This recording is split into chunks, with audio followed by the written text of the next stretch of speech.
Olá, muito bom dia a você, conectado conosco aqui pelo Notícias Agrícolas, no ar o nosso boletim de mercado do boi. A gente está acompanhando de perto toda essa condição de pressão que aconteceu aí no mercado, principalmente nos últimos dias. Obviamente, a gente quer entender o que justifica essa nova pressão por parte dos frigoríficos. Queremos entender também o que esperar para o próximo semestre, né? Principalmente lá no último trimestre, que o histórico mostra que geralmente é o melhor momento de negociações em termos de precificação, em termos de negócios acontecendo com o boi gordo. Quem traz para a gente mais informações e nos ajuda a entender um pouquinho mais dessa dinâmica do mercado é o André Aguiar, sócio e consultor lá da Boviplan, está aqui já com a gente. Seja bem-vindo, meu amigo. Obrigado por estar aqui com a gente mais uma vez. E eu começo te perguntando justamente desse momento, um momento estressante aí para o pecuarista, né, André? Afinal de contas, ele não consegue ver uma luz aí no fim do túnel e isso acaba tirando até a possibilidade dele de fazer novos investimentos, de avançar com a atividade dele, enfim, ele fica esperando para ver se aparece alguma novidade, né? Bom dia, bom dia. Muito obrigado aqui pelo convite novamente. Na verdade, é um dia complicado, né? Na verdade, nós estamos nesses últimos 10, 15 dias complicados. A onda de frio que veio secou bastante as pastagens, é, mostrou uma tendência de retração um pouco no mercado físico, alongaram-se as escalas, né? Nós estávamos com uma escala de 15 dias, uma escala de 3, 4 dias para abate. Em alguns momentos, até de um dia, 2 dias, o frigorífico pedindo o boi para embarcar no dia seguinte. E hoje, quando você fala de escala, nós estamos falando de escala de no mínimo 7 dias, com escalas até de 14 dias, né, de 2 semanas. Isso facilita muito o frigorífico. Então, o frigorífico aí é onde ele tenta ofertar o valor mais baixo. E a grande maioria dos pecuaristas, com essa onda de frio, se o pasto sofreu muito forte, já estava meio seco e veio em algumas regiões teve uma pequena chuva, já apodrece um pouco aquela macega que ele fez para passar a seca.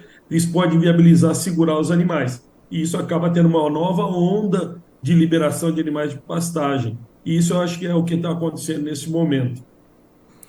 Mas você acha que é uma condição, André, que deve permanecer ainda? Essa pressão sobre as cotações tende a continuar? Tem alguma perspectiva nova aí pela frente?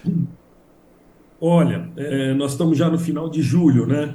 Então, final de julho, e nós mostra normalmente a entrada da primeira leva de animais de confinamento, e isso acaba com essa necessidade de escoamento de animais de pastagem, e essa entrada de novos animais de confinamento que está vindo o primeiro fechamento, que foi abaixo do esperado por causa da conjectura que tinha lá atrás, né, que era preço do boi magro caro, grãos caros, e inviabilizando o negócio. Poucos pecuaristas fecharam animais, ou quem fechou também, muitos fecharam abaixo do nível que tinha fechado no ano anterior.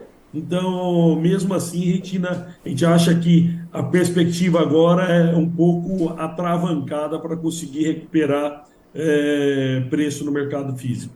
Né? Bom, a gente tem então uma situação bastante preocupante aí para o produtor. Como é que estão os preços? O que você tem levantado aí em termos de preços praticados no mercado? Olha, tanto o mercado físico como o mercado boi comum e boi China, nesses últimos 10 dias caíram em torno de R$ 5. As escalas se alongaram, então hoje tem frigorífico comprando para agosto, né? Então estamos falando de 14 dias, como a gente tinha citado anteriormente. Nós estamos falando hoje de boi São Paulo, alguma coisa próximo de R$ 240, em alguns negócios acima ou abaixo, dependendo do volume ofertado. Boi no Mato Grosso do Sul, que há 10 dias a procura era o valor de mercado com alguns negócios acima, hoje é o valor de mercado com alguns negócios abaixo desse valor. Boi do Mato Grosso do Sul em torno de 235, 240 reais, dependendo da região. É, e alguns locais mostrando que não teve o mercado físico não sofreu tanto, né? Goiás estava vindo com preço abaixo do mercado de referência com São Paulo, com a Ágio de São Paulo, então hoje praticamente se manteve nesses últimos 10 dias, hoje com alguns negócios abaixo do valor de referência, 220, R$ 25, e o boi China acompanhou o mercado do boi comum, né? Alguns estados sem diferença de boi China com boi comum e outros estados com ágio de 5 a 10 reais por arroba. E o que você tem visto? O frigorífico está disposto a comprar? Quando aparecem esses animais, o frigorífico está disposto a comprar, mas a gente percebe que a estratégia também é baixar preço, tentar baixar preço, né, André?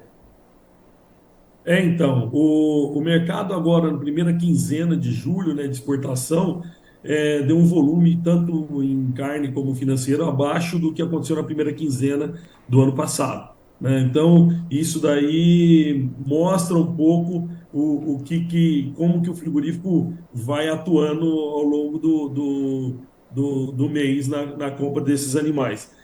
Normalmente, o frigorífico compra esses animais boi China de quem já tem um certo relacionamento mercadológico com o frigorífico. Então, o pecuarista que já vem vendendo sempre para o mesmo frigorífico, ele acaba tendo essas aberturas. Agora, o cara novo que quer toda hora ficar trocando de frigorífico, ou que tenta fazer essas alterações, né, buscando sempre o melhor preço, muitas vezes não consegue, nessas épocas de incertezas, conseguir esses preços de boi China com esse ágio de 5 a 10 reais acima do preço de mercado. Mas os frigoríficos estão tendo, me corrija se eu estiver errado, que conviver aí com a necessidade de comprar para ir fazendo filas, né, para ir formando aí as suas escalas de abate, mas também com um volume significativo de estoque, né, André? Você tem ouvido isso também? Exatamente. A gente sempre fala que carne parada dentro da câmara fria é carne que vai ficando cara a cada dia. Você tem juros sobre esse capital que está empatado, né?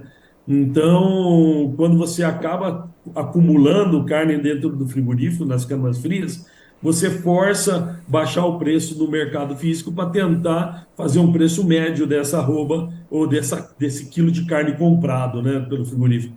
Então, isso é complicado. O mercado nosso, mercado interno, está meio devagar também. É interessante que para o mercado físico nós tivemos uma queda bem forte desde abril, maio para cá, e no mercado dos supermercados, né, ali o preço não caiu tanto quanto caiu para o produtor. E daí, quando você pega aí essa relação de estoque ainda elevado nos frigoríficos, mais a necessidade de comprar animais para formar escalas, a gente entende essa estratégia do frigorífico de tentar baixar preço, né? Com certeza, não. E eu sempre digo, não adianta ficar querendo colocar a culpa. A culpa é do frigorífico, a culpa é do pecuarista, a culpa. Não, é uma cadeia, e essa cadeia ela tem que sobreviver. Então, o que acontece? Quando o frigorífico não consegue colocar essa carne no mercado, ela fica parada, ela tem duas formas. Ou ele deixa de comprar ou compra uma quantidade menor, diminui o seu número de animais abatidos por dia, tentando regular esse estoque de carne, né? Ou ele força a baixar o preço de mercado para conseguir ter uma carne mais barata, para conseguir colocar no mercado consumidor uma carne para os supermercados, para o varejo mais barata. Então, essa busca é para tentar sempre um ajuste de mercado onde ele consiga vender a carne dele e consiga ganhar dinheiro. O pecuarista tem que tentar vender o boi dele e conseguir ganhar dinheiro. Então, essa é a briga sempre, mas a culpa nem é do lado nem do outro. A gente sempre fala assim, olha, não, mas os frigoríficos que estão ganhando muito dinheiro, que querem ganhar em cima. Falei, gente, se o negócio é tão bom, vocês estão falando que o frigorífico é um negócio tão bom, abra um frigorífico, entre no negócio. Aí é difícil, né? Aí quantas vezes a gente vê uma cooperativa conseguindo sobreviver? São poucas, né? E conseguem, sim, fantasticamente, mas não é um negócio, o mercado de carne não é para amador. É. E enquanto esses estoques estiverem elevados, a tendência é que o frigorífico continue fazendo essa pressão para, no final das contas, fazer uma média aí, né, entre carne cara ou comprada a partir de animais com preços mais elevados e tentando jogar os animais a serem comprados lá para baixo para tentar fazer uma média aí no final das contas, né, André? Com certeza. Se você pegar aqui, a gente caiu R$ 5, em alguns lugares já R$ 10 por arroba, de 10, 12 dias para cá, nós estamos falando de 4% de diferença de valor, de 2,5% a 4%. Essa diferença é brutal na relação de custo dentro do setor produtivo. Tanto para o pecuarista que vende, também para o frigorífico que compra e vai revender essa carne. Então, quer dizer, se ele comprou caro e essa carne acabou encalhando, essa carne vai sair cara e ele não vai conseguir colocar no mercado porque o supermercado força ele a vender essa carne para ele, né, para o atacado mais barato. Mas aí a gente fica o famoso é, a famosa conta. Se para o produtor a arroba caiu, né? O produtor a arroba caiu. Frigorífico, ele comprou mais barato. O frigorífico sofre a pressão do atacadista ou do varejista para vender mais barato. E para o produtor, e para o consumidor final, esse quilo de carne não caiu na mesma proporção, alguém nesse meio está ganhando. Ou é um atravessador entre o frigorífico e o atacado ou varejo, ou é o atacado e varejo. Então, nós temos que ver, a gente sempre, o mercado deveria se autoajustar e vai ajustando esses preços ao longo do ano. Mas a gente não vê abaixar o preço no supermercado na mesma velocidade que se abaixa o preço para o produtor. Mas a gente sempre vê subir o preço no supermercado na mesma velocidade que sobe o Sim. preço para o produtor. Isso é verdade. Ô André, só para a gente finalizar, sua expectativa para o segundo semestre, principalmente mais lá para o final do ano, superaremos esse momento aí de pressão, esse momento aí de incerteza? Cara, a gente trabalha pensando nisso, né? A gente trabalha que vai ser a gente não vê tantos animais disponíveis no mercado, né? Então, tudo vai depender de consumo interno, né? Se o negócio vai atravancar esse consumo interno e como é que vai ser as exportações. O valor das exportações da tonelada de carne esses valores estão melhorando a cada dia, né? A cada mês que passa por tonelada exportada. E a gente espera que volte a acontecer o aquecimento da economia interna aqui do nosso querido país. E aí, com isso, a gente consegue ter uma melhora do preço da carne pro produtor e, por consequência, uma melhora do sistema produtivo e mais investimentos no campo, que isso acaba girando o dinheiro dentro do país. Muito bem.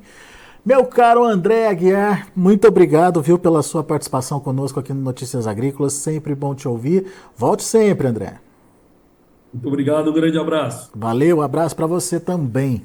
Tá aí, André Aguiar da Boviplan trazendo as informações do mercado do boi, uma certa ansiedade aí sobre o que está acontecendo com o mercado. A gente está tentando entender por que essa pressão não passa. Enfim, algumas considerações importantes trazidas aí pelo André, essa questão de carne ainda nos frigoríficos, estoque elevado, a necessidade de fazer escalas com preços mais baixos para tentar fazer uma média aí, de preços no final das contas, Daí depende também da necessidade do pecuarista de participar ou não desse mercado e se tem o boi pronto ou não para entregar. Enfim, a gente está vendo que, por exemplo, nesses últimos dias, com a chegada desse frio aí, apareceu um pouquinho mais de oferta, uma nova onda de liberação de gado aconteceu e com isso os frigoríficos estão aproveitando o momento. Vamos ver os preços, vamos ver como estão os negócios lá na B3, de olho na tela, vamos lá. Para julho, 246,30, queda de 0,16%. Para agosto, 245,80, queda de 0,28%. Para setembro, 244,10, queda de 0,16%. E para outubro, R$ 244,60, queda de 0,45%. Outubro está mais barato que julho, normalmente isso não acontece não. Olha o indicador CPEA, R$ 246,15, com uma queda de 0,83%. São os preços pressionados do boi lá na Bolsa, lá na B3 em São Paulo e também no mercado físico. Deixa eu fazer um convite para você, pecuarista que está nos ouvindo nesse momento. Apesar desse momento ruim do mercado, temos boas histórias para vocês. Vocês que podem entrar no site Notícias Agrícolas e eleger aquela que você considera a melhor história de um agricultor. Não deixe de participar, é só entrar lá no site, ouvir as histórias e escolher aquela que você mais se identifica. E a gente tem um recado do nosso patrocinador ouro, a Syngenta. Vamos ao recado? Você já conhece o Acessa Agro? É a plataforma de benefícios da Syngenta. Nela você ganha pontos através da compra de produtos da empresa. São mais de 3.000 itens que podem ser trocados por pontos. Vá agora ao acessaagro.com.br e conheça os detalhes. Se você é agro, acessa! Muito bem, a gente vai ficando por aqui, daqui a pouco eu volto com outras informações e destaques. Continue com a gente.